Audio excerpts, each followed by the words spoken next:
Something bothered me kanina nung natanggap nila yun yung tawag sa kanya. Parang bigla siya naging uneasy. Hindi ko alam, anak, kung imagination ko lang yun or parang merong hindi sinasabi sa atin sa Leo.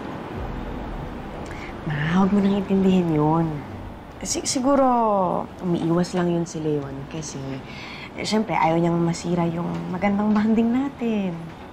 O kaya, ano din ma, siyempre di ba parang kung ikaw din naman may customer ka na sobrang reklamador, ikaw nasa posisyon ni Leon, siyempre di ba di ka rin mapapakali? Sana nga, anak. Sana nga. Kasi alam mo namang boto ako sa relasyon ninyo ni Leon. Kasi napatunayan ko naman kung paano siya nagbago, kung paano kanya minahal, kung paano niya minahal si Tori.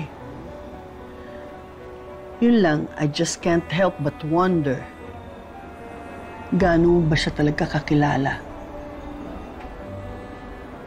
I mean,